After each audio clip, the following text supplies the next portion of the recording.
Carmel Amun es una entidad de segundo grado que aglutina diferentes entidades del territorio y trabaja para fortalecer la charcha vecinal del Carmelo, uniendo servicios, entidades, equipamientos para hacer procesos y llevar proyectos que mejoren la vida de las personas en el barrio. Territorio Carmel es una estrategia de comunicación para la paz que vincula herramientas artísticas y comunicativas para prevenir violencias y construir cultura de paz en el barrio del Carmel. El proyecto nació de una iniciativa vecinal en la que se quería hacer una intervención en el territorio para prevenir violencias de género. La idea es que trabajamos sobre 3 ejes: educación, el territorio y arte.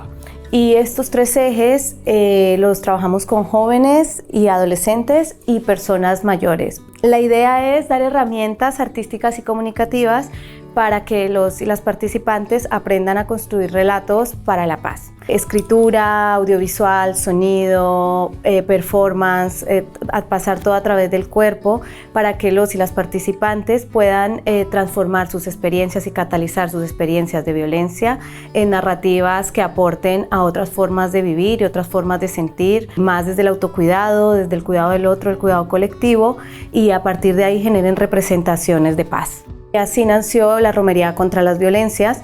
La idea era sacar un proceso colectivo en el que cada uno de los estudiantes del Ferran Tallada y de la Gent Gran del Carmel pudiera aportar su granito de arena. Durante todo el proyecto para mí fue como un proceso un poco de sanación y de verlo cómo me atravesaba, ¿sabes? También fue muy artístico, lo cual me gustó muchísimo porque me gusta mucho el tema de manualidad y tal. Y me sentía muy cómoda porque realmente me sentí muy acompañada por todo Territorio Carmel. Cuando vimos que se unía también la Gent Gran fue como que un poco más de alivio porque el barrio se estaba implicando. Cuando llegó el momento en que nos juntamos, pues a mí lo que más me atrajo es la seriedad que se habían tomado los jóvenes el tema, ¿no? Preparamos el performance ahí en la Plaza Pastrana y la verdad es que ahí aún fue mejor porque hubo un montón de gente que se arrimó, que se puso, y con lo cual te das cuenta de que bueno, lo que estás haciendo sirve como mínimo para concienciar a la gente que tienes alrededor.